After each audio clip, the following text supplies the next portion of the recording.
Hey, it's NPR's Book of the Day. I'm Andrew Limbong.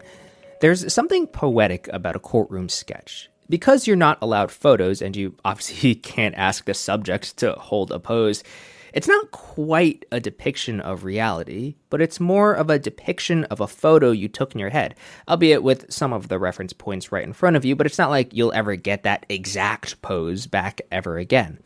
It's something Jane Rosenberg has thought about. She is a courtroom sketch artist who has sketched some of the biggest names that have sat for trial. She's got a new book out about her experiences titled Drawn Testimony, and in this interview with NPR Scott Simon, she talks about one, frankly, horrific moment on the job that stuck with her, and the one defendant who asked her to draw him with more hair. That's ahead. Support for this podcast and the following message come from Wise, the app that makes managing your money in different currencies easy. With Wise, you can send and spend money internationally at the mid-market exchange rate. No guesswork and no hidden fees. Learn more about how Wise could work for you at wise.com. This message comes from the Kresge Foundation. Established 100 years ago, the Kresge Foundation works to expand equity and opportunity in cities across America. A century of impact, a future of opportunity. More at kresge.org. In the criminal justice system, the defendants, prosecutors, and others are often drawn by a courtroom sketch artist. Jane Rosenberg has now told her story in her book, Drawn Testimony, My 4 Decades as a Courtroom Sketch Artist. Trials that include John Gotti, Bill Cosby, Harvey Weinstein, Martha Stewart, Steve Bannon, Jeffrey Epstein, Ghislaine Maxwell, former President Donald Trump, and also a botched execution that stays with her to this day. Jane Rosenberg joins us from our studios in New York. Thanks so much for being with us. You're welcome. As you note, you can't call out, "Hey, hold that pose, Mr. Gotti." No, I wish I could. Well, how do you sketch an event that's moving? I have to depend on memory a lot and my knowledge of anatomy and facial expression and the muscles that move in a face. Mm. You were an art student. How did you come to courtroom sketching? When I was an art major in college, abstract art was big. Calder was in, de Kooning, Rothko, but I was a closet portrait artist, so I would be at home in my little kitchen drawing self-portraits, and I really loved drawing people. So after college, I found my way to the Art Students League, where I learned how to do figurative painting and portraiture. After years of doing whatever I could to make a buck, it was rough, a lot of years after college, I went to a lecture at the Society of Illustrators that another courtroom artist did. Her name was Marilyn Church, and I was so intrigued by what she did. I thought, oh, this would be so exciting if only I could do this. So I had friends who were lawyers, and they took me to night court at 100 Center Street, which is the same place Mr. Trump's trial just was. And I sketched and put together a portfolio, and then I kept asking the court officers, where do the courtroom artists sit when they come? What do they bring? I asked so many questions that they finally said, come next week, we'll let you sit with the media. That's how it started. You sketched a lot of mob trials. Have you developed any idea about why we find mob stories so fascinating? I love drawing them. They are right out of central casting. They have great faces, great caricatures, exaggerated gestures. They're fun to draw. Why people are fascinated with them? They have their own family rules, and it's just an interesting world. People didn't know if it's real or not for a long time. You say, for an artist that wants to draw the range of human experience, being a courtroom sketch artist is a very good enterprise. Absolutely. You see a full range of emotions going on in a courtroom. The search for the truth, the feelings of people when they're telling the truth or they're lying, a lot of body language to read, a lot of emotion. People get convicted, they get acquitted. Families show up. There's plenty to draw in a courtroom. You sketched an execution once, and it was difficult. An electrocution, yes. I was sent down to Alabama.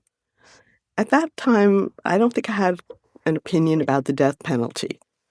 But everything went wrong with that electrocution. I waited around the prison grounds for days to see if the governor would pardon the person, which didn't happen.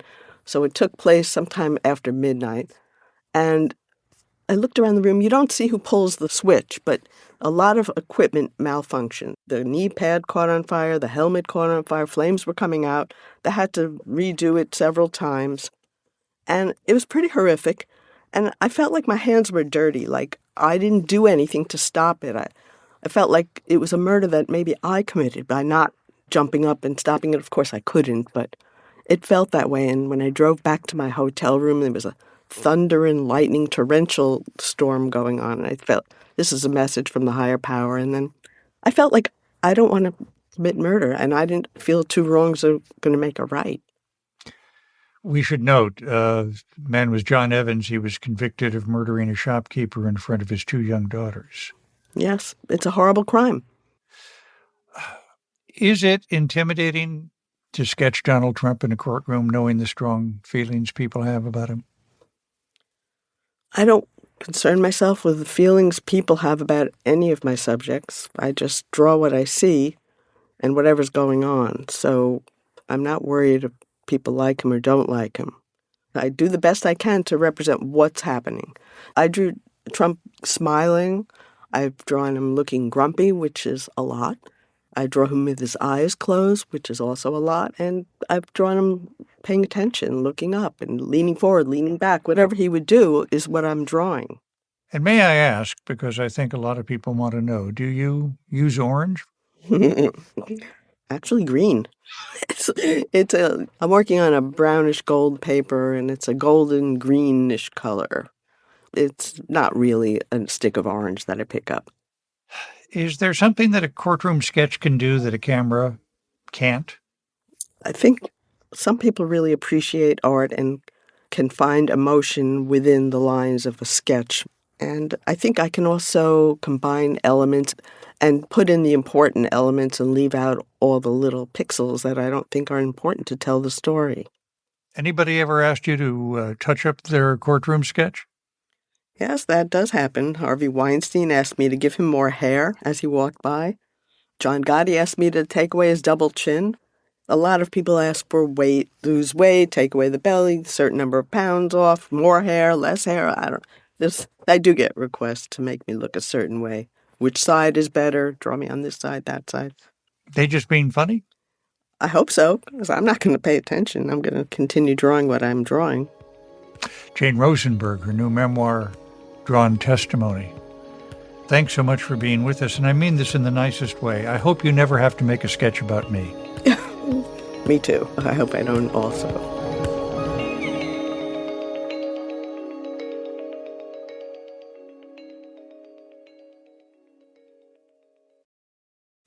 If you're hearing this, that means you haven't gone sponsor-free with NPR Plus. Join us on the plus side for awesome podcast perks across more than 20 NPR podcasts, including bonus episodes, behind-the-scenes content, sponsor-free listening, and more.